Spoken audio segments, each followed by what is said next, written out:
Hi, I'm Daryl Urbanski, and welcome to the Best Business Podcast. My mission is to help create 200 new multi-millionaire business owners. How? You'll do better when you know better. In my interviews, you'll hear from self-made millionaires, seven-figure business owners, authors, and world-class experts sharing how they did it so you can too without experiencing the same obstacles they did.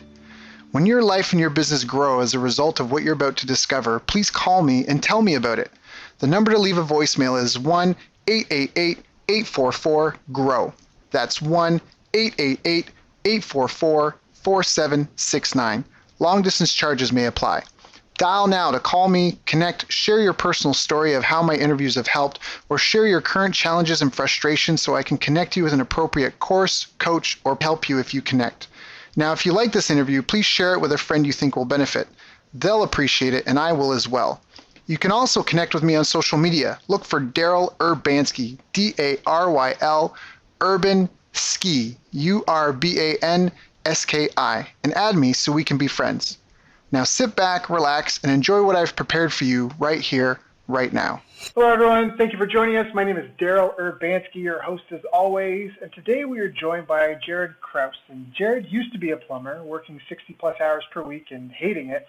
Fast forward to today, and he now owns multiple online businesses himself, and many of his clients earn thousands to tens of thousands of dollars per month from their business they bought working with Jaryd.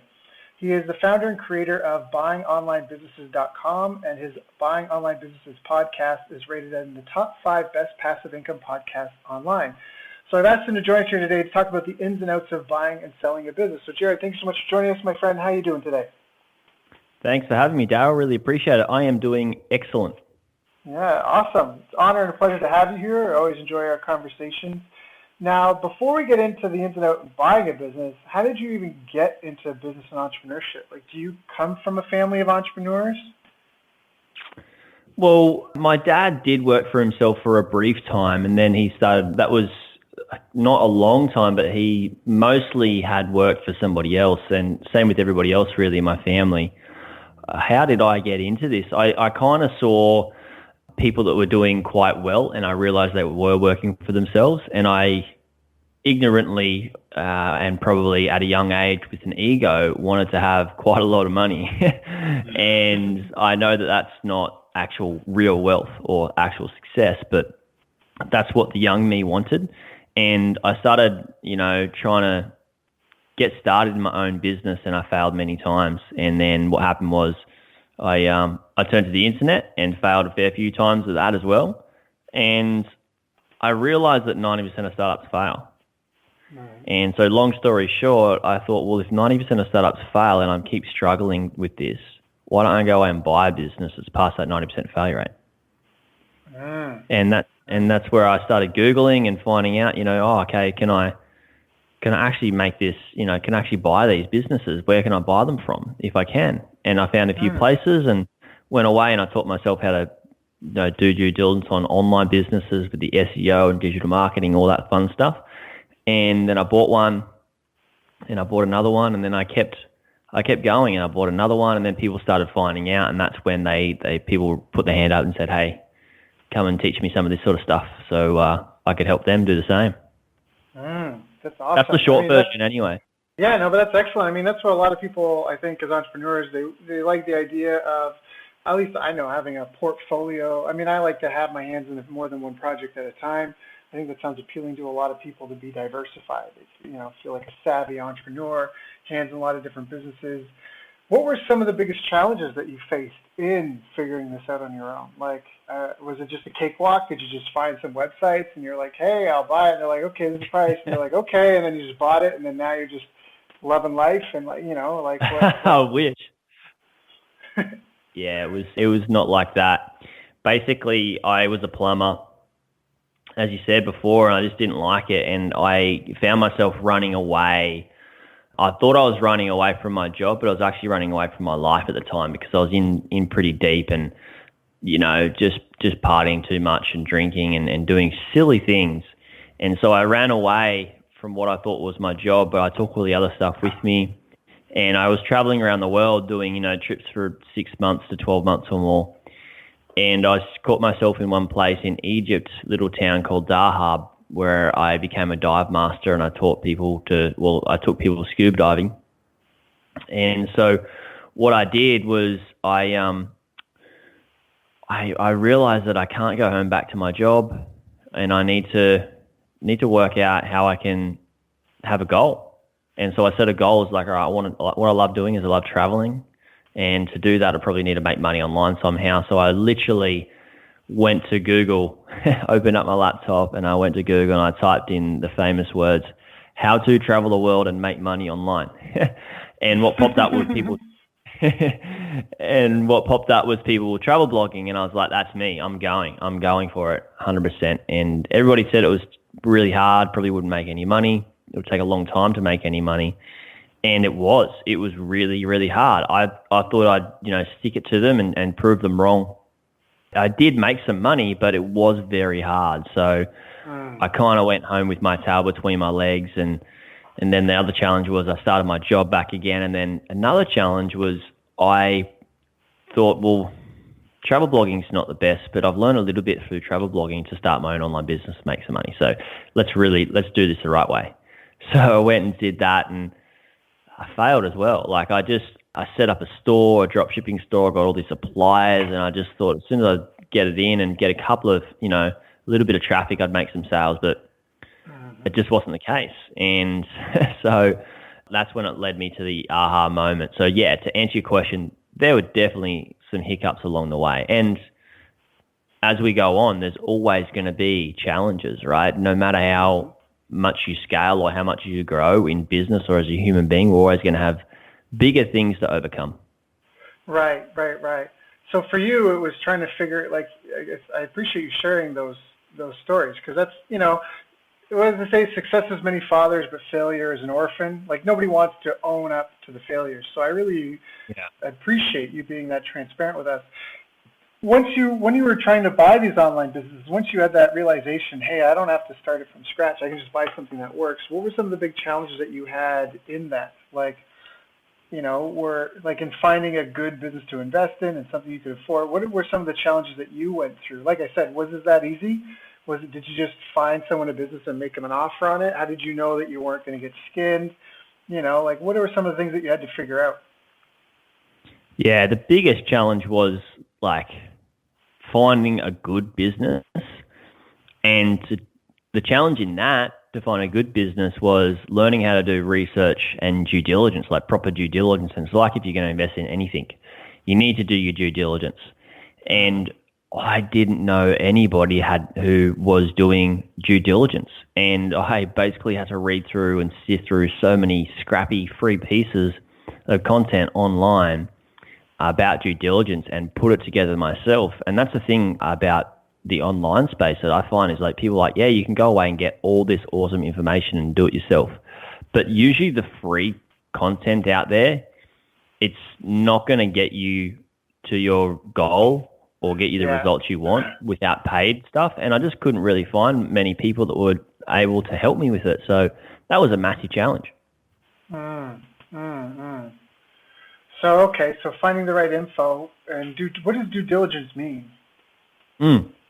So due diligence is basically like, say you're going to go away and buy a property, right? Physical property investing. Now, before you buy it, you want to do some research, which is what we call due diligence, basically. So due diligence is just two fancy words or abbreviation, or not abbreviation, but a term for research to ensure you've done enough research into that property to see if it's in a good area, what sort of return you're going to get, if the numbers add up, getting a building and pest check. It's exactly the same when you buy physical property and do physical property investing to buying digital property. You're still buying property, but you're buying yourself a space online where you can make money. And you need to do your research to see if the SEO is legitimate and the traffic's stable, and if their marketing's working, how much money they're making, how much their expenses, what they're spending, and research into their financials to look at their profit and loss statement. So due diligence is just a fancy term really for research. Got it. Now, I have a question here, because some of the stuff that you're talking about are not things that a lot of people a lot of business owners get organized on. A lot of a lot of business owners do activities, but they're not necessarily putting it together in a nice little portfolio for you to peruse. So when you were saying that, I thought right off the bat, anyone that's gone through the effort of doing that, they're probably asking a high price. They've probably done everything they could to position everything. Like, can you speak to that a little bit? Because when people think of buying a business, can you talk about like the reality of what's available out there? Do you need millions of dollars to buy a business? What are sort of the different levels, or are there levels of businesses that you can buy? And kind of that like what I'm talking about, like there'll be businesses that maybe you can buy, but they're not super organized. There's due diligence. There's a lot of legwork, and does that work to your advantage? Does it work to your disadvantage? Can you speak to that a little bit? Yeah, I mean, it can definitely work to your advantage when people haven't really got all their numbers in place and their ducks lined up in a row. Now, obviously, the more expensive, and depends on what you call expensive, but the higher priced businesses they do have the numbers. They do know what's happening, and they say in business, what gets measured gets managed. Mm-hmm. And that's the difference between somebody working in the business to somebody working on the business.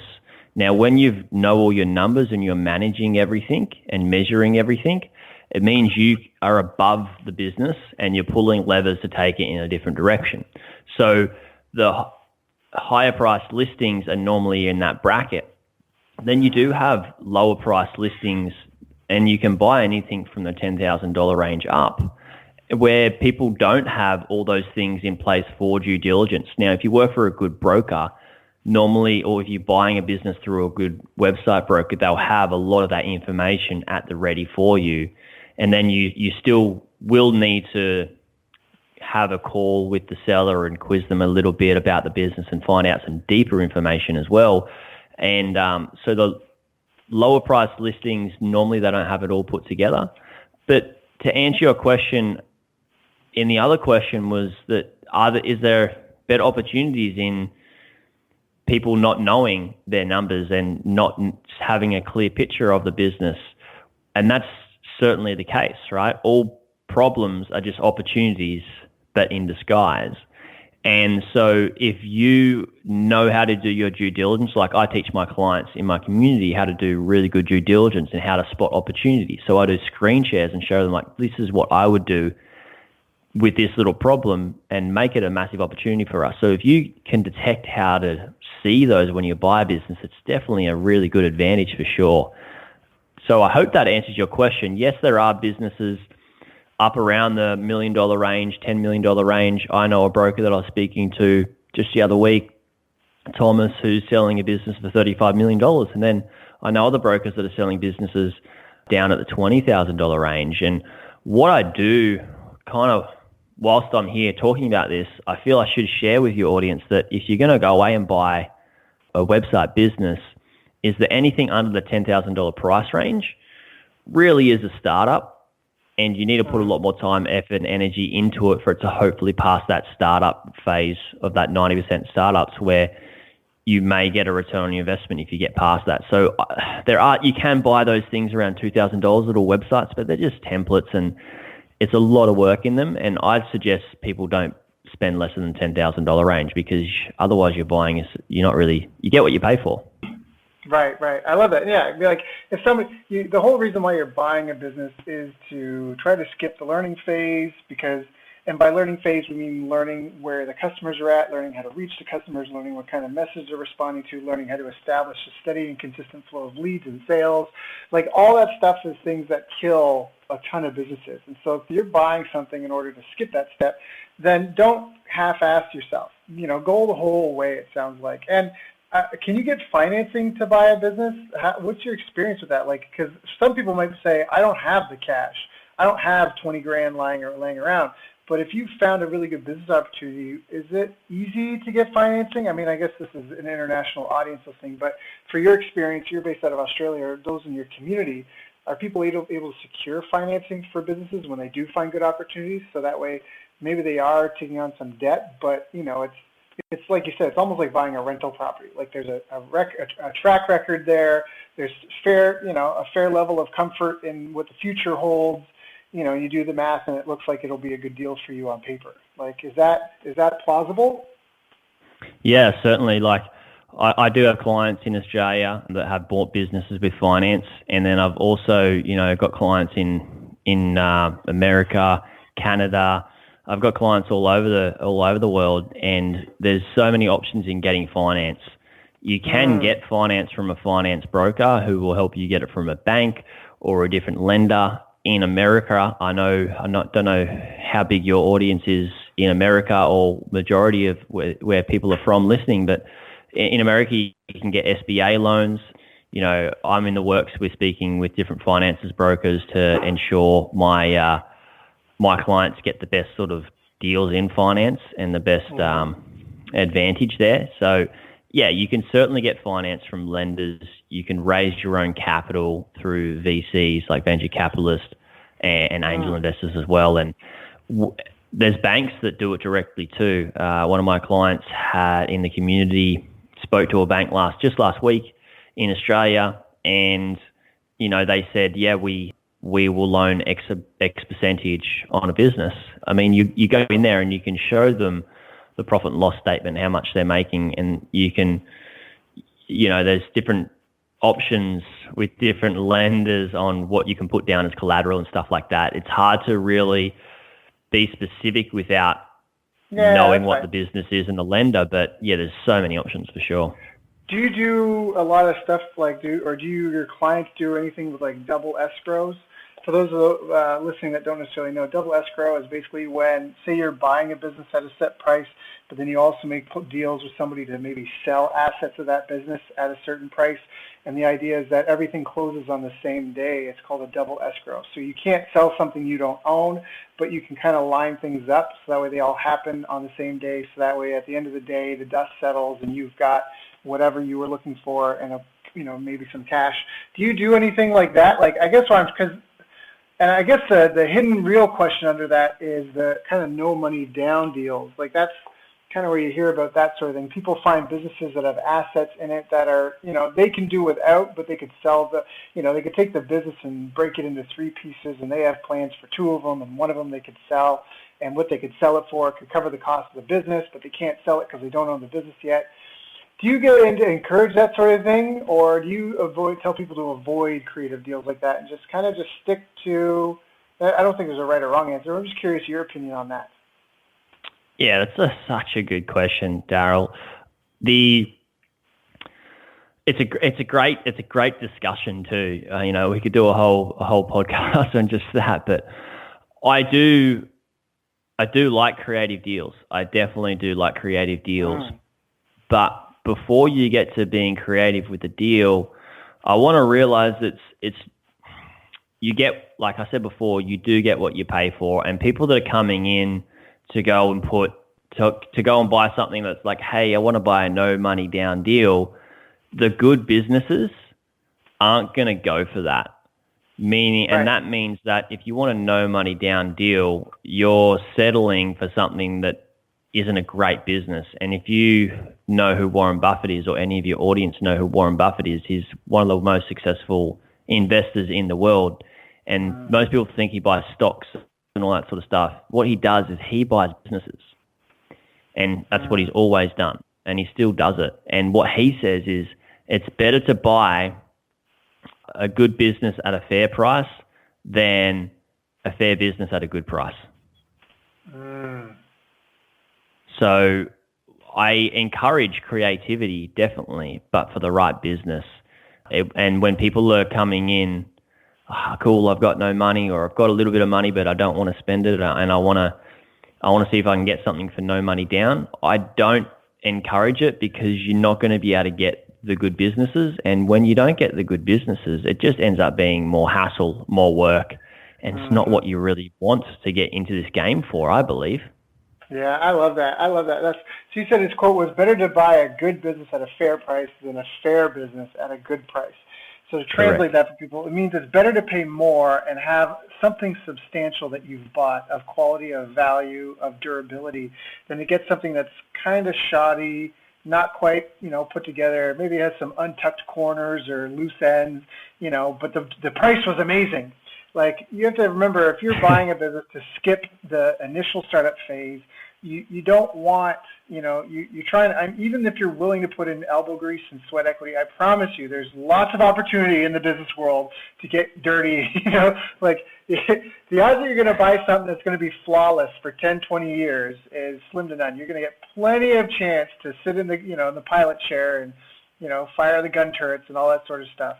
So you really just want, it's like if you were going to sail across the ocean. You would want the best boat that your money could afford to get you across the ocean and your family safe and sound. You wouldn't want to skimp and save some cash. Money's not going to do you any good in the middle of the ocean, right? You're better off to just get the best deal for what you can pay, and maybe even, pay a little bit more if that's what it takes to make sure you've got something really good to take you on this journey across the ocean.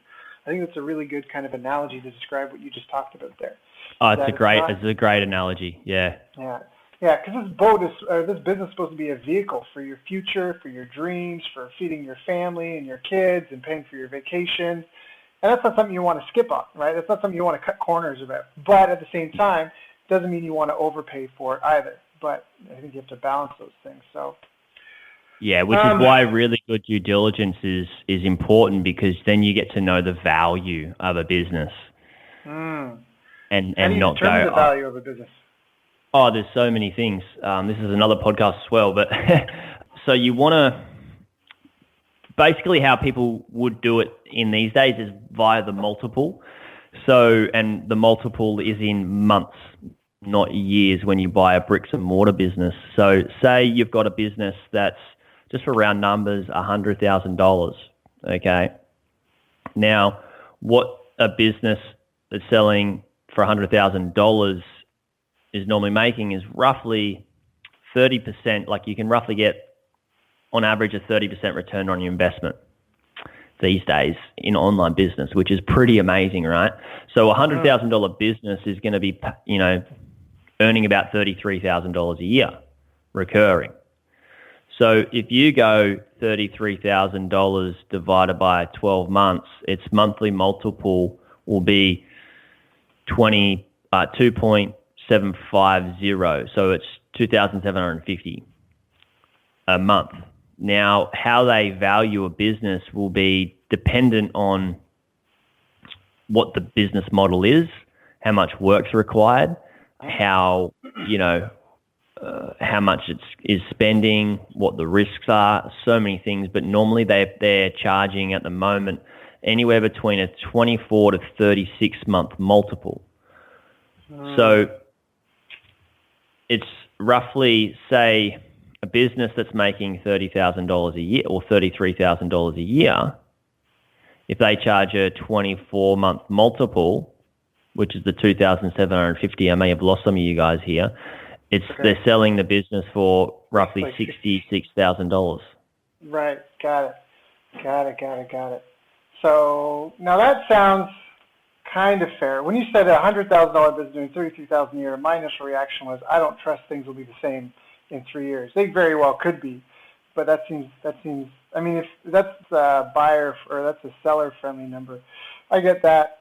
So yeah, that's the difference. A lot of people, and this is something to remember, when you have a job, when you finish, you get the golden handshake and you get your severance package, and then kind of on your way. But when you have a business, typically you have an asset, and especially now with all these baby boomers retiring, there's a huge opportunity for a lot of businesses that have been built and have been run for 40 years type thing that are now being available. And the people that are selling them, they're not necessarily even looking to get rich. They just want to know someone's going to take care of the business really well in the future. I think the legacy, the future of that is something that's important to a lot of the people selling their businesses.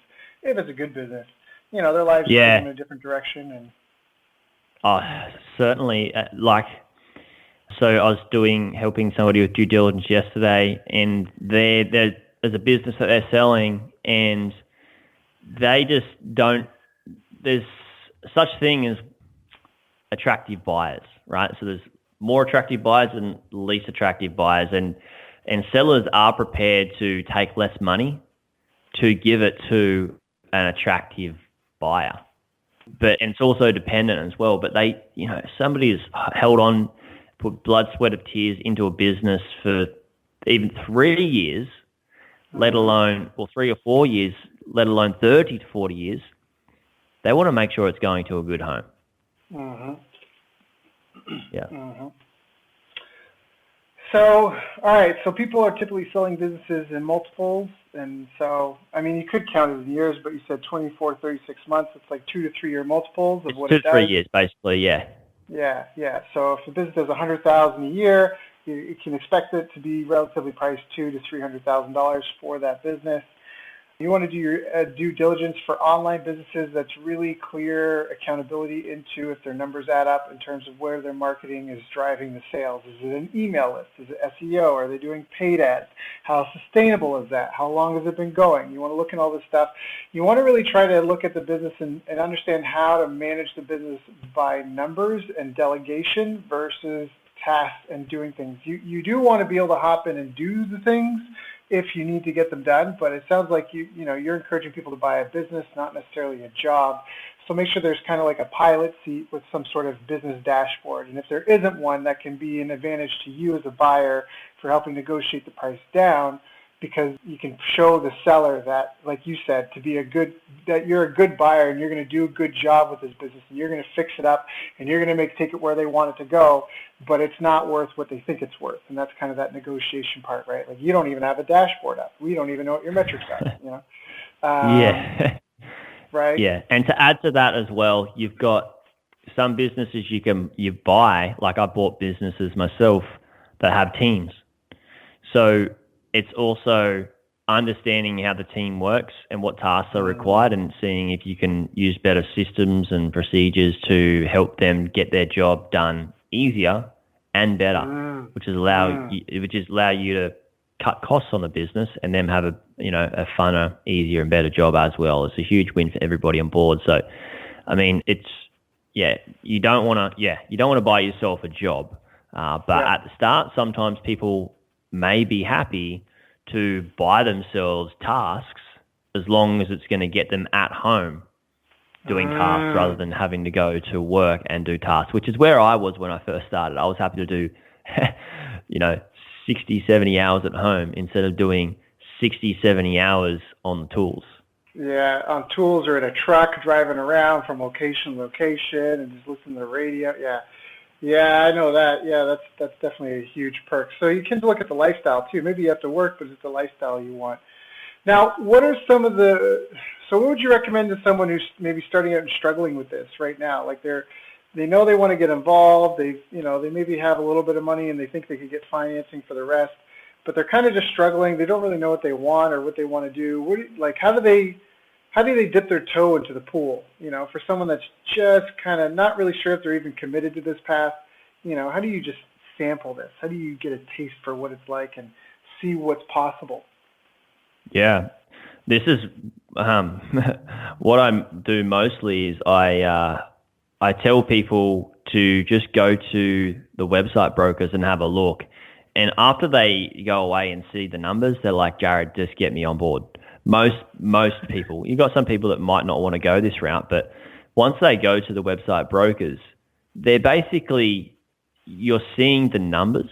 And when you go to a website broker, normally they'll tell you how much the business is going to cost to buy, how much it's making per month, what the expenses are per month, what the tasks are that are required to be done by the owner per month.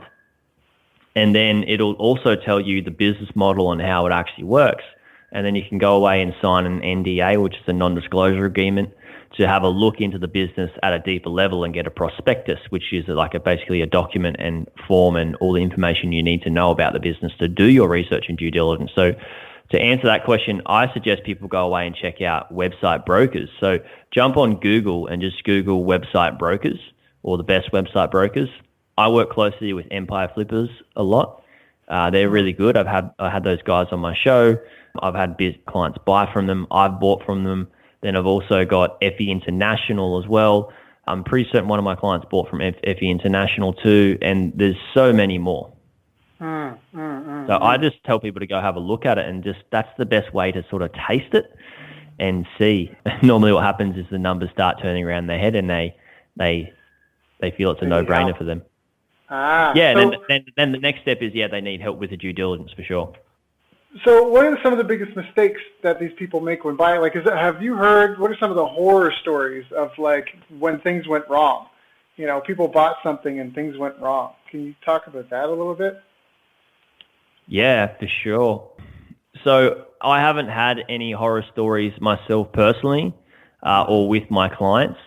I have seen some horror stories where people have bought businesses where they haven't verified the financials and looked at the merchant account and looked at their traffic and all that sort of stuff. And they bought things from some brokerage sites or marketplace sites, one that's quite popular. And they're definitely cleaning up their site and building more trust with everybody now. And they've bought sites where it was said that they were making X amount of money, and it just wasn't. And they wasted like 14,000 all the way up to 50,000. And you can just go away and Google them online, all these different types of horror stories. There are quite a lot. And I want to be honest, though. It's not the person. We have to have full responsibility for this. We have to take radical responsibility. And it's our own fault that happened. If we go away and buy something, especially for me, if I know I go away and buy something and it tanks, it's actually my fault. I'm not going to go away and turn around and blame everybody outside of me, especially the seller and all that sort of stuff, when I should have taken into my control and put in my hands doing proper due diligence. So those people who are out there and are complaining that they got scammed or whatever, it does suck. And I do sympathize for them for sure, because there are some pretty smart people that are very shady. And I have almost had this happen to me as well. But at the end of the day, we still need to say, like, hey, I probably should have checked this as well. Mm-hmm. Yeah, what I love about that is the onus is on the buyer. Buyer beware. Onus is on you. Do your due diligence, Make it physical, make it tangible if you need to. What I mean by that is, just because they sent you a spreadsheet with a bunch of numbers in it, what I loved when you said is that you've seen the merchant account. I loved it when you said that, because I've had people do something. It's not buying a business, but I've had clients that are like, oh, this guy's got an email list of 70,000 names, and they're going to sell it to us for $1 a name, and we're going to make all this money and all this sort of stuff. And I'm like, have you looked at the list? Have you done a reverse lookup on any of the names? Like, do you know how they built the list? They haven't done any due diligence on any of this kind of stuff. And then, I helped one client. She was really convinced this was going to be fantastic. And I helped her to at least organize that it would be, instead of like a big lump sum one-time event, that there would be a rollout. Like, we would do 5,000 to 10,000 names at a time and test, and then get more names and test.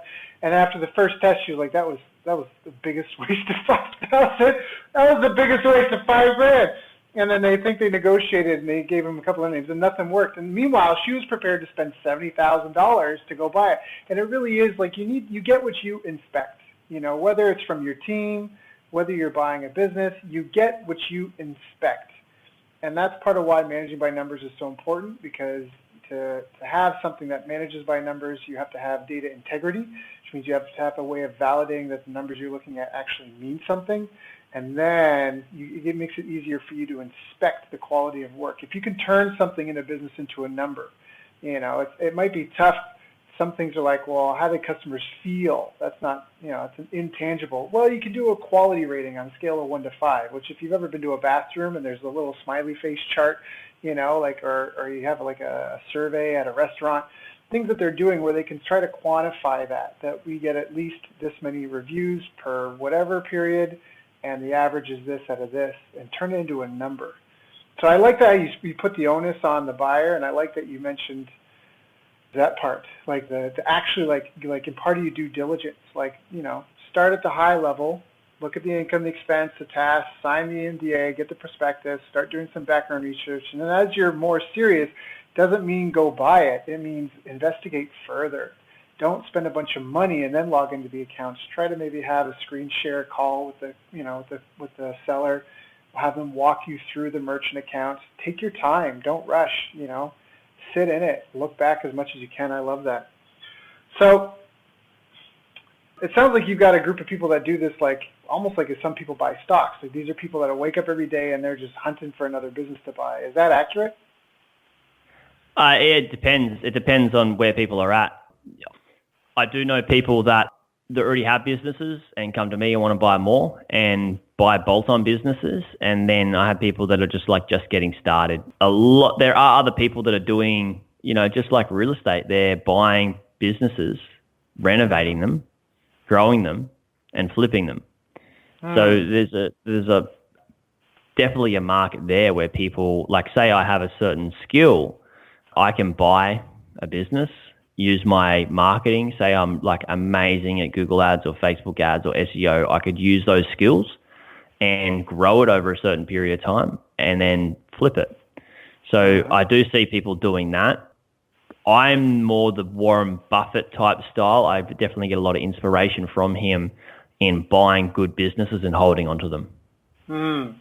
I love that. Yeah, Warren had said something once that he thinks more people would make better investment decisions if everybody got a punch card with 5 holes that you could punch, and that was all the trades that they could do in their life. You get 5 trades your whole life, then people would be way more careful, as opposed to just I can log into my online app and I'm doing a trade every day. If you did more with less, do less better in the completion type of deal. I like that. I like the buy and hold strategy too, even with real estate, because I just feel that the flipping part, there is quick cash to be made, but I think there's something to be said for setting something. I have a buddy, he's built an online business that's done, it hasn't done less than $1 million a year for 7 or 8 years. He's in a very unique little niche, and everything's prepaid, and we've made jokes that he's his autoresponders are set up, everything is set up, all this stuff is done. He's I could die and none of my family will know how to shut any of this stuff off, and it's all prepaid for the next 3 to 5 years. Basically 3 or 5 years after he died, his customers and people would figure out that he's not around. That's it.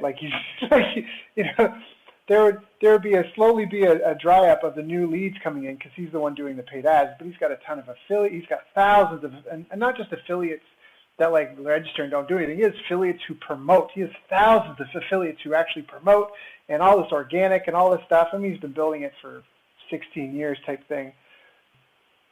Anyways, I don't know how I got on that, but it's the idea of building something that can last. Yeah, he's talked about, what I was wanting to say, he's talked about how it's not a business he can really sell though, because it's all about him. He doesn't feel it's a very good sellable business. And I've mentioned to him that, but it could just be something that just kind of clicks along and makes money and allows you to invest in other businesses. And that's kind of part of what he's done. He started expanding. This is something interesting. There are people that do sell personal blogs, and there is a way that it can be done. And I have talked to the last guy that I was saying that was selling one of these bigger multi-million dollar businesses. He's worked with a few people selling people that have brands, their own personal brand sort of attached to businesses. And there are certain ways to phase that in and phase that out. And yeah, it's definitely a possibility. It definitely is. You may not get the highest multiple because of it, because you may not know how people are going to react, but you can do sort of trial periods and test and measure and get your analytics and, like you say, get a number, put it to it and see how people are going to react to it. So there's definitely ways that it can be sold. Well, so let's talk about some of the different facets. It might depend. Do you think it's better to be a buyer or a seller of a business? You like to buy and hold, so maybe you think it's better to be a buyer. It's better to be a buyer because then you can really take your time and find something that almost will create whatever you want, whether it's a lifestyle business, whether it's just an extra income, whether it's an add-on business where you have an existing business and then you buy something that enhances what you're already doing or feeds it more customers. It sounds like you like the buying perspective more than the selling perspective. Correct me if I'm wrong at all. Oh. I think it changes for where you're at in your life. And right. I love the strategy of cash, like making cash and through business, whether you make it from a monthly and yearly ongoing business that you own, and then you put it into a lower risk investment, such as just boink it down in bonds or commodities or a property and hold it for the longer term, or cash out on the bigger business and get a bigger payday and then put a little bit into, safer, less risk averse investments and then buy another sort of business. I'm at the moment where I'm at my phase in life is I am sort of the buy and hold and grow and build a really great portfolio, which will be a tool and is a tool to leverage off. And if I feel I need to at different stages where maybe my passion isn't in it to have my energy towards advising on certain businesses, because I won't be running them all. It's just I can't do that much work physically and mentally. I've got teams and stuff, but maybe as an advisor, I want to scale back and have less energy, or I don't want to go to quarterly meetings or something like that for a certain business. Then obviously it might be time to move it on and then put that into something I'm more excited for. So I think it's really dependent on the person and then where they're at in their phase of life as well. Right. Oh, of course. Yeah, I was going to say, actually, you basically got what I said. So if you like buying, then how do you grow? And you basically were saying like pulling the cash out and investing it either in other businesses or in real estate or something else. So you're a big fan of finding something that's manageable. And this was a big aha for me. I heard about this years ago, and it still has taken time to really click. But some businesses, they don't necessarily have to become billion-dollar brands. Like when I had martial arts school, I had a mentor once that told me that, that you need to treat each thing as a separate business. So maybe your martial arts classes, your martial arts membership is a business, and then you've got a pro shop where you've got gear and stuff. That's a separate business. And maybe you have nutrition and supplements, or, nutritionist and supplements. Like that's a business. Maybe you have private tutoring.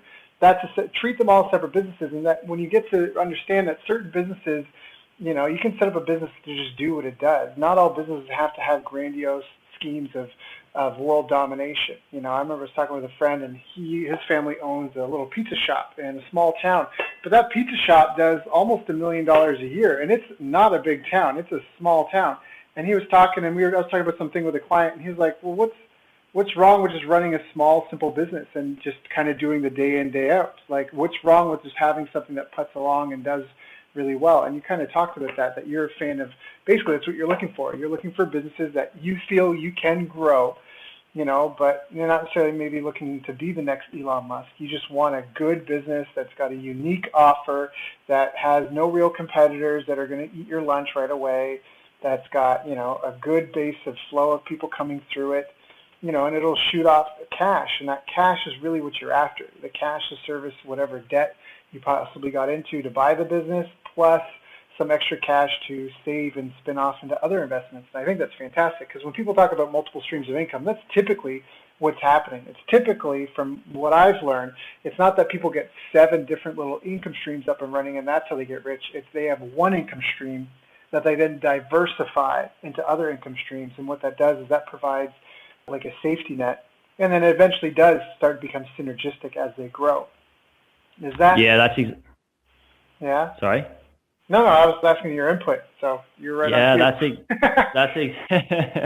we're in sync. So that's exactly right. Like people go, all right, I'm going to start an MLM business, and then I'm going to start my own startup here, and then I'm going to do this. But you're better off focusing on just one thing and getting it really good. And also with my clients, it's like they buy business and say it's an e-commerce store, for example. It's like, all right, I've got these products on there. I want to make more money. I'm going to add more products to the store. And I'm like, no.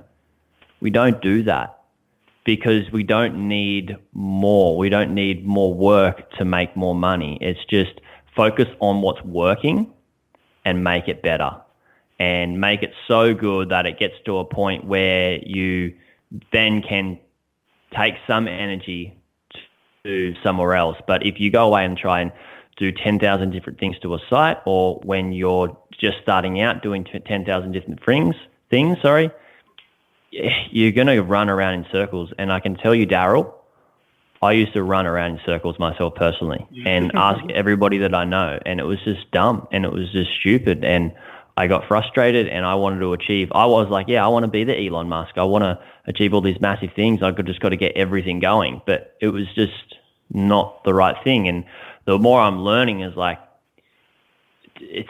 do I want to be the next Elon Musk, or am I happy with making X amount of money per year with far less stress, less things in my life, and having the less is more approach? And there's no right or wrong answer.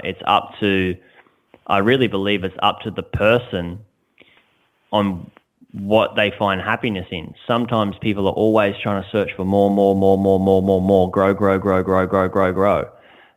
But it feels like they're maybe filling a gap when you can fill a gap and be content at all different levels. Can you expand on that? I actually have a personal story I want to share, but can you expand on doing less to make more? Like, can you, just talk, like, because that might surprise some people. They're like, what do you mean? I've got to do more. I've got to get, like you said, if you have an e-commerce store, I got to get more products. I got to do more of this. I got to find more services out. I got to this. Can you speak a little bit more on your philosophy here? I think this is an important point. Yeah, certainly. So doing less to make more means like, so for me in my business or businesses, well, let's just focus on one. Say I work on one business and I'm doing 12 hours a day or something crazy like that. You get to a certain point where after 5 hours in the day, you become exhausted, and the next 5 to 7 hours, you get less work done and it's ineffective. And then again, you can make mistakes and this can end up costing you money. Whereas if I just know my most productive hours of the day, like say I wake up in the morning and then I go for a surf and I just crush work until 12 o'clock or 1 o'clock, I accomplish something, I feel great, and the rest of the day I can rest, and then the next day I'm going to get more work done in that small amount of hours than I would for the next 2 days of overtime. And I'll make more money because I'm more effective, more productive, and I'm focusing on income producing tasks rather than focusing on just like, I'm just trying to keep busy here. So that's a really important thing. Sometimes people think, like I need to get this job and I need to get another job. Well, hang on. If you just worked one job and then in the time that you had off, really thought up an amazing masterful plan to make money or buy a business or learn something instead of just going away and buying something and doing it, and just, the act of doing without thought is just ridiculous. And it can be very, very ineffective. So that's kind of what does that make sense? Like if I do too much, I'm going to deteriorate with brain function, health. And if I'm not healthy, my business isn't healthy. And the level of success that I show up in my life, the level that I show up in my life personally is the level of success that shows up in my life in everything else that I do. Yeah, I like that a lot. I think that's important, to do less better to completion, and that, like if there's so many hours in a day, maybe if it's the concept of, if you want to make $100 an hour, don't do $10 an hour of work. That's something you need to give to somebody else and pay them the $10 an hour to do that, so you can do, you can fill your day with, like you said, income producing tasks. I love that term. A lot of people are kind of vague about it. I want to follow up with a question with you on that. But I also want to mention how I have a personal experience when I had a martial arts school and I'd started it and I was floundering and I wasn't doing very well. And one of the things that I did is I actually did less. I was trying to do a kids class. I was trying to do a women's self-defense. I was trying to do a beginner program, an advanced program. I was trying to have competitors. I was trying to do all this different things, and I was targeting different groups of people, and I was doing everything I could. I was lighting my hair on fire. I was doing flyers. I was doing online advertising. I was doing all this stuff. And then what I did is I actually just tried to just narrow down and basically do an 80-20, going, all right, look, of all these things I've been doing the last 6 months, 8 months, whatever it was at the time, Like, what's really bringing in the bacon? What's paying the bills? And it was my bread and butter adult program for Brazilian Jiu-Jitsu. It wasn't the MMA. It wasn't any of this other stuff I was doing. It wasn't the kids program. It wasn't any of this other stuff. It was the bread and butter Jiu-Jitsu. And that's actually what I wanted to be doing. I really just wanted to be doing Jiu-Jitsu all day. That's what it was. I loved it. Trained with Hickson Gracie and a bunch of others and other phenomenal people from my 3 years in Japan. And I just wanted to kind of be doing it all day, every day. And I doubled down on that. And I even did an ad test with it where I picked 5 target markets: working professionals, fire rescue personnel, university students. I forget what the other ones were, but there was a couple others that I picked. I had 5 target markets, and I had 11 different hooks, and the one that worked number one best was targeting university males, and it was free fighter fitness and skill assessment. So anytime anybody came in, we always did like a demo lesson. That was like a push-up test, a wall sit test, and a sit-up test. And then we did a demo lesson to see what skill they were at. And then from that, we would diagnose what program they should be in.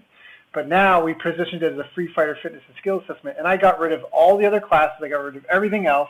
I had one class every day. It was a group class. It was like an hour long. And the rest of the day was around filling that class. And in just a couple of months, I'd say 3 months, I went from struggling to being over 6 figures a year. Because I did less, I focused on less. I just got hyper focused, and then I was like, all right, if I'm going to be selling this jiu-jitsu program, well, here are the 11 reasons why someone might want to do that jiu-jitsu program. And then it was the same thing, and it was just a test.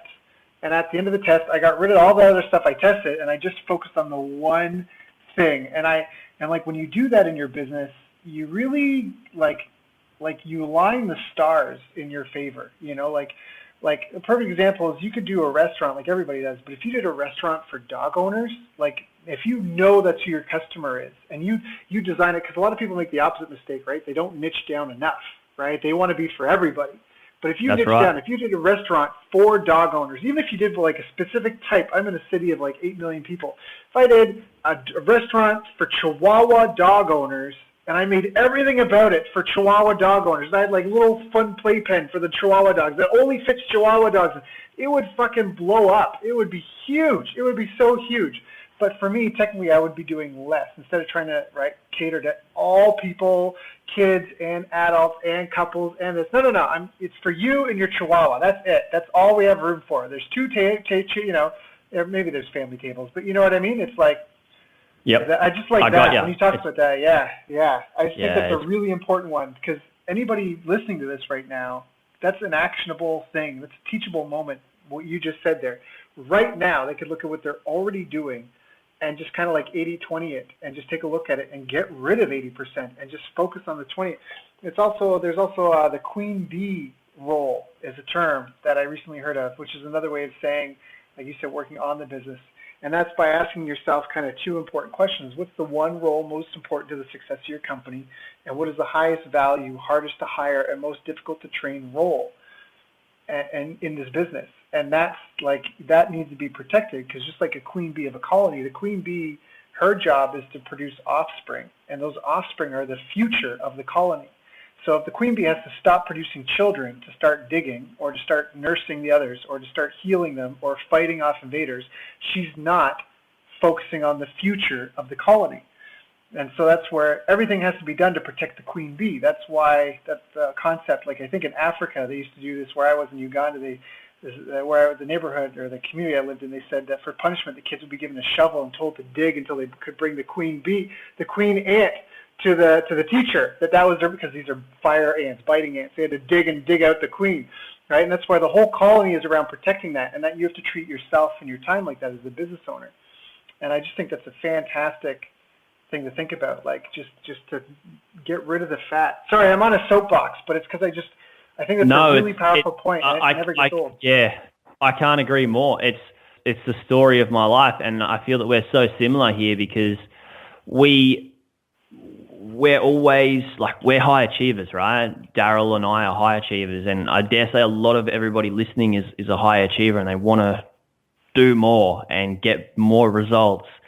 But doing more is not going to get us more results because I've been there, Daryl's been there. If you see anybody that's successful, we've thought that in the past.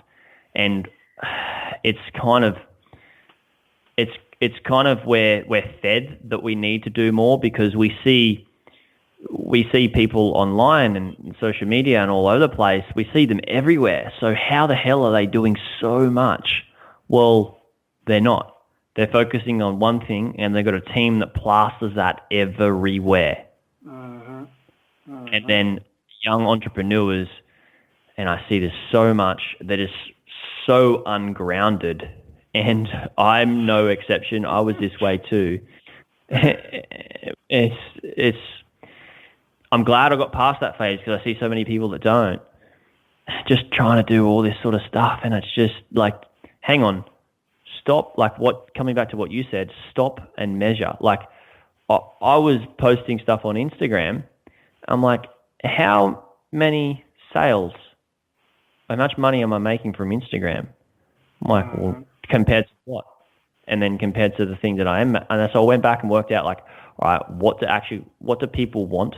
What can I cut out and not do? And then just focus on what people actually want and make it so much better. And that comes back to looping into the business that my clients are looking at. It's like, oh, I'm just going to add more products. No. What are the best 3 products?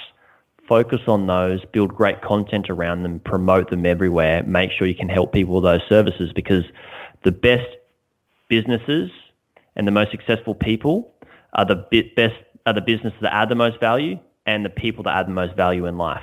And that's through their products or services. And if you can do that really, really well, then you don't need thousands of products.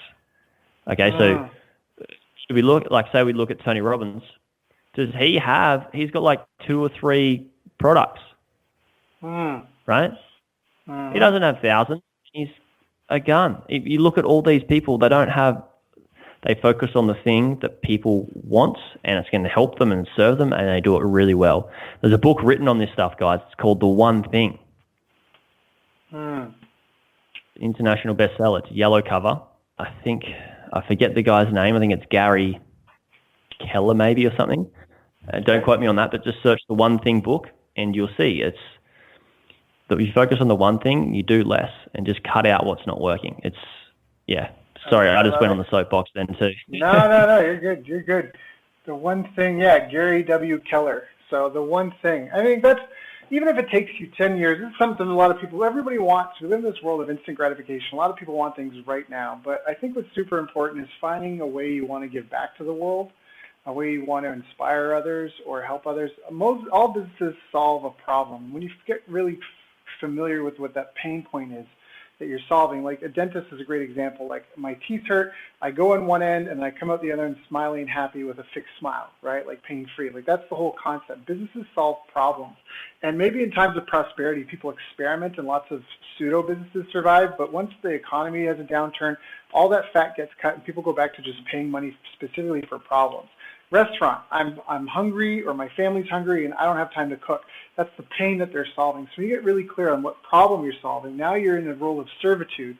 And when you figure out how you want to serve the world and what avenue, all of a sudden lots of things open up. Because sometimes it's not so, like, even if it's music, it doesn't necessarily mean you have to be a musician on stage, right? It doesn't mean you could do soundtracks for movies. You could do soundtracks for TV shows. You can do audio engineering. There's 101 ways that you can take that skill that you love and are passionate about and use it as a way to serve others and serve the world. And then, like we said, that one thing, even if it takes you 10 years to get your 10,000 hours and be world class, if you just love what you do and just hammer that every day, you'll get somewhere. Like, if you do it and you're good enough at it and you get progress and you listen and what is it? Even machine learning. It was the godfather of machine learning, so-called. It was out of Toronto, Canada, and it was 40 years before this caught on. Yeah, see, I'm so glad that you brought that up, because this is the thing, is we see, and this is my thing too, is like, I wanted stuff to happen overnight, and I realized that, hey, I'm so freaking young. Like, I've got like 70 years in business. 70. Yeah. That's more than a lifetime 50 years ago. And so even if we've got listeners listening to us right now, Daryl, that are 60, you've still got a good 20 years or more that you can be in business. That's a long time. So don't try and make it happen overnight, because you might get to that 17th or 18th year, and you may make more in the 19th and 20th year than you did the 17 leading up. Yep. Right? And I know that's the case for me. Like I look at where I'm going now. I'm like, this is awesome. This is great. I'm having good fun. But I know that in 70 years, holy crap. Yeah. Yeah. I get excited because go ahead.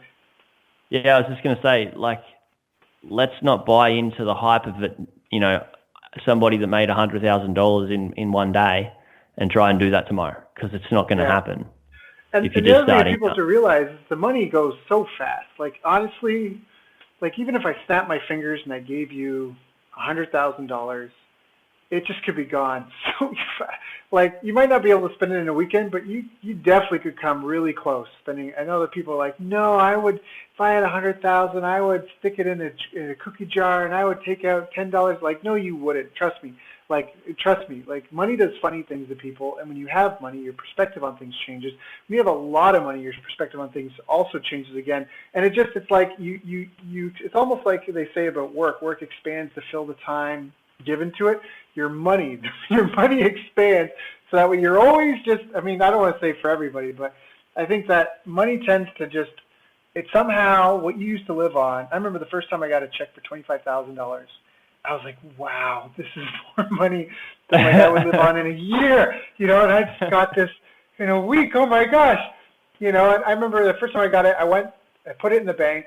I bought a booster juice, which was like $6. I bought a new hat, which was $20, and I went home. Like, it didn't change my life at all. The money won't do anything. You know, the things that you want the money for, there's more than money is. There's more ways than just money to solve those problems. But so a lot of people, they want the money now because they want to do things. Just do those things. Don't worry about the money. Just focus on how you can get the things done. How can you collaborate, volunteer, borrow, work together, you know, pool resources? How can you make it happen? Be resourceful.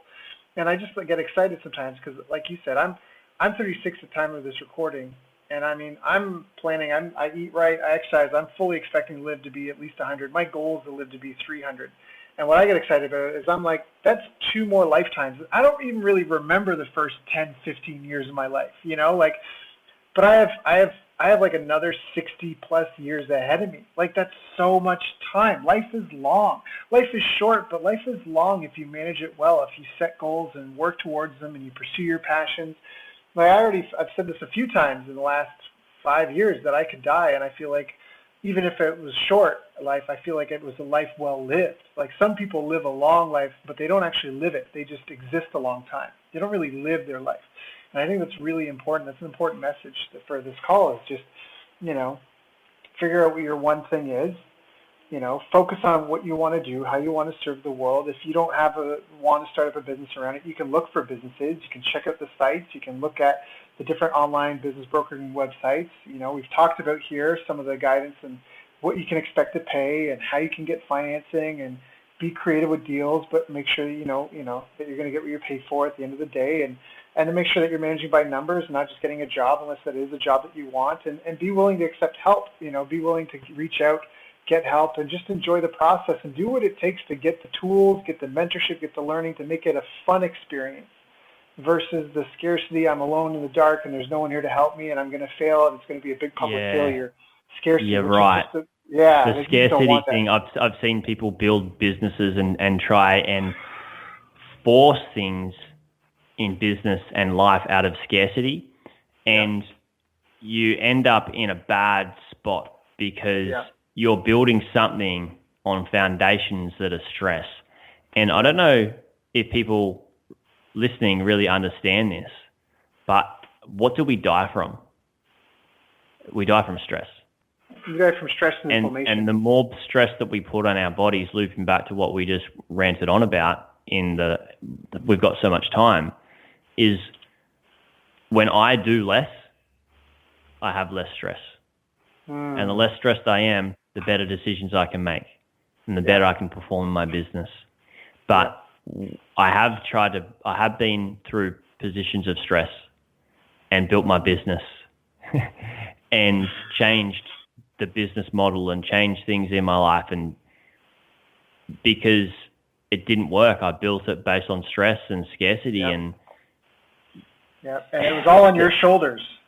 Yeah, exactly. And you don't need that stress. I was stressing because I wanted it done in a short amount of time.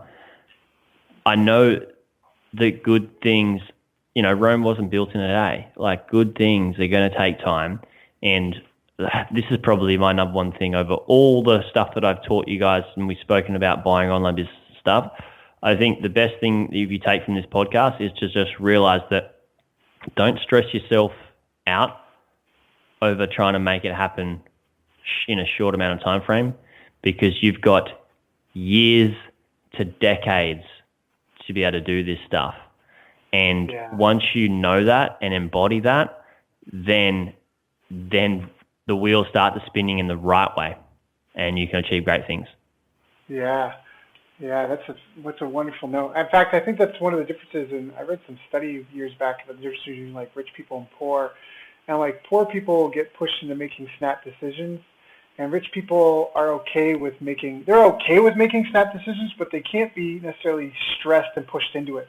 What I mean by that is that a bill collector, and my mom's like this all the time, the bill collector will call or something like that, like something's past due, I'm like, whatever, I prepaid it 6 months and now it's 2 months past due. It's not a big deal. Like I'll go prepay it 6 months, and then I'll have 4 months credit. But like a lot of people, they sweat the small stuff, I think is what I'm trying to say. Whereas when you said, if you accept and own that you have the time, that you're on this journey, and that, this is the journey of the path. This is your story, and you're writing your own story. You're writing your own life. You're not living the life others expect of you. You're living the life that you want to lead.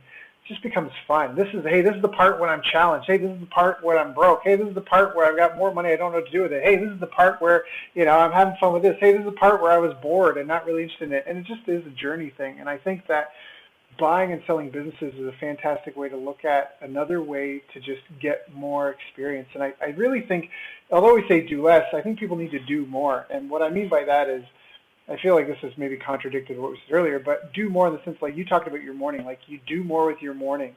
But there's a finite return on energy when you're trying to hammer your head and driving a task forward. And it's not take a break because come back and you'll be better at it, but it's like they say at the gym, like really, if you're at the gym longer than an hour, you're just wasting your time, because they've done all sorts of studies, and it's like the maximum benefits you get from working out at the gym really come in about a 45 to maybe 70-minute time frame. It's all about intensity, and if you're going on for 4 hours, it's not intense enough, and you're actually at risk of injuring yourself and causing more problems, like repetitive stress injury, carpal tunnel. Sound familiar? Like all these people have these repetitive stress injuries, and that's that concept of you actually need to do more. Like you need to have some hobbies, you need to socialize with some people, you need to drop the device, get off the TV, don't watch Netflix, go socialize, go for a walk, get a dog. That part. And I think that buying and selling a business is a good way to either free up some cash to do some of those things, or a good way to jump into business if you're not necessarily sure you want to go the startup route, or if you've already got a business and you're either looking for a way to try something new or find a way to add on to what you're already doing, or if you just want to master a skill set, like trying to get 100 reps of a push-up, trying to put in your 10,000 hours. Finding a nice business might be a good way or an alternative way to invest your funds if you're trying to find a way to diversify. So, Jaryd, I know this has been such a great call. I feel like I talked to you for 4 hours. We've covered so much. I love it. We have, yeah, and we're already past an hour, so I'm going to respect your time now and wrap up. We already mentioned you at the beginning. It was online. Was it online? Buyingonlinebusinesses.com. Yeah, is there anything other way? Buyingonlinebusinesses.com. Is that where people should go? That's the main place people should go to hear from you if they want to find out more, if they want some support, or they've got questions. Yep. Yeah, just head to buyingonlinebusinesses.com, or just Google my name, Jaryd Krause, or just check out Jaryd Krause on any of the, LinkedIn, social media, Facebook, that type of stuff.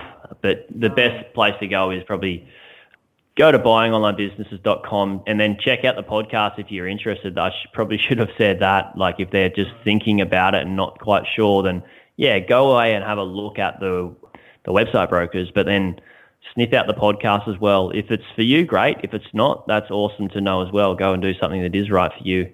And then, there's more stuff that you can look at that I got free things and stuff for people on the site. But yeah, have a bit of a look first. And if anybody wants to reach out to me, they can reach out to me on the site as well. Love it. And your name's unique enough that people can do that. So it's JARYD KRAUSE. And you look them up on social media or go to buyingonlinebusinesses.com. This is something I dabble with on off. I actually haven't really bought anything yet, but you've got me so curious. I'm going to pick this back up because I've really just wanted to do kind of like what we've talked about. And I've had a couple opportunities that came close, just wasn't the right timing. But I love the idea. I've always tried to partner with clients and stuff, but I really love this concept. Like, I'm enamored by it. I think it's such a smart thing. Even just as like a habit, like reading the morning paper, like just checking the sites, really good deals. Like, I just love that. I just love that so much. I would really encourage anybody that's serious about being a student of the game of business. One of the best things to do is just check out other businesses. How are they operating and where do they get their customers from? There's so much of an education to be gained just through the due diligence part. If you did proper due diligence on 100 businesses and then you went to start up your own, you would be infinitely better prepared than if you just launched it on your own. Like, it just... I had somebody message me today, Daryl. He found a site or some service where people, I'm not going to name it, where people go away and find the businesses for you and do the due diligence. And he said, like, what do you think? Is this a good option? And I just said, the cutting corners is not the best way to go, because somebody can go away and do that for you, but when you've got the business, you may have no idea about the business, what it is, what it does, or how to grow it. And maybe they tell you a few things, but the most valuable thing that you learn is by looking, like exactly what you said, is by looking and doing due diligence on all these different listings, and you can pick up marketing strategies. You can pick up so many things that businesses are doing. And what I tell my clients is take note of all that stuff, because when you buy a business, the ones that really stick with you and you feel is going to help you drive the business, you can implement those into the business you bought to grow it even more. Yeah, I love it, because there's no magic room. There's not like the world's so transparent. You don't need a 4-year degree. You just got to go and spend 4 years. And I'm sorry, I don't mean to knock anybody listening to this, but if I had an option between getting a 4-year master's or a 4-year MBA, or spending 4 years living like a student, but spending my time analyzing real life businesses, I think I would come out so much further ahead. Analyzing and volunteering and getting in the trenches of these real life businesses, because it's all real world practical stuff. It's real world application. It's building those relationships. It's networking with those people. It's understanding the systems that are developing and those innovations. A lot of degrees now, you come out 4 years later and the stuff you learned in the first year is irrelevant and redundant by the time you get to the 4th year. That's that kind of person. So they're trying to delegate their life away, and you can't do that. You can delegate tasks away, but there's certain knowledge things, like you can never get away from helping manage the money and the marketing for any business. Go ahead. The number one thing you can delegate almost everything, but the number one thing that you should not ever delegate is responsibility. And if you own a business, it's your responsibility, whether you have staff or not. And you can delegate those tasks, like you said, but the responsibility is yours. And if you're a human being, you should always be responsible for everything in your life. Otherwise, you're playing the victim, not victor, right? So I talk a lot about how people can go from the victim to the victor, and that's just ultimate responsibility. Yeah. And you're right. Like, you just can't. Like, what we're talking about now is like cutting corners. Like, you cannot cut. You can cut corners, but you'll get set back. You'll get sent back to where you started, or even further down the path.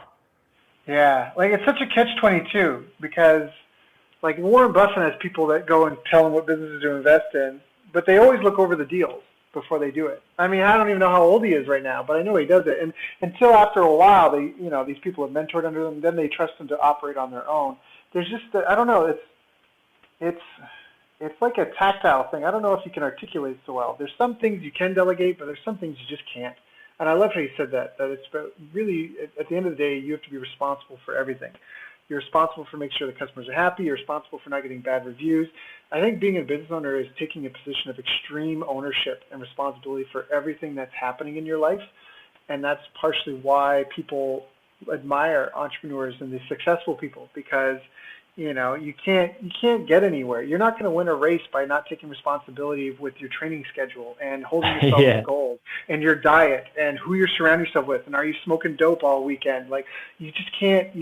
Oh, I wanted to win gold, but my friends, they just like to drink, and so I spend more time. Like, well, that's the results you got. Like, it's a cultural thing. It's really. I gotta stop because this is gonna turn into a 2-hour thing. But we definitely need to talk more. I need to have you back for a follow-up because. Yeah, let's do another one. We'll definitely do another one. Yeah, I love it. All right, well, thank you so much, Jaryd. Is there anything I didn't ask you that I should have asked you? I don't think so. There's lots more that we can talk on, and we can definitely do another episode. But we'll expand if we do that. Yeah, awesome. Jaryd, thank you so much for joining us today. I know you have your own following, your own community, your own Facebook group, your own podcast.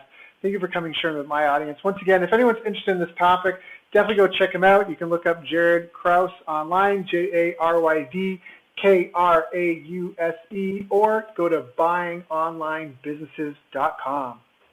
Thanks so much, Daryl. Thank you. You've reached the end of our interview. Now, first, let me thank you for listening. I appreciate and respect you more than you'll ever know. And now I'd like to ask you a couple of questions.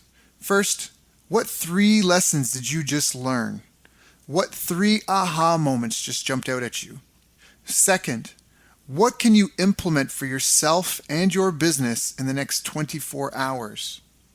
Third, what can you give to someone else to help you with, or give to them to just do it for you? Whatever it is, remember, taking action is the secret sauce to results. Now, if you think this interview would be helpful for a friend, please give them a link to it. It'll help them and it'll help me too. I'd also like to invite you to help me find out more about the challenges you're facing, your dreams, your goals, and how I can help you overcome what's holding you back. We both do better when we know better, and your success is my success. So please reach out and interact. You can visit our website, bestbusinesscoach.ca for Canada or California, where I'm from and where I'm living. You're welcome to also try out one of our paid programs. You can find us on YouTube, Facebook, and pretty much every other social media channel you can think of. You should also subscribe to the podcast, and if you're enjoying them, please leave us a nice review. It really helps. That's all for now. Once again, thank you. Take care of yourself, and remember, the world needs the best business you can build. And I believe in you.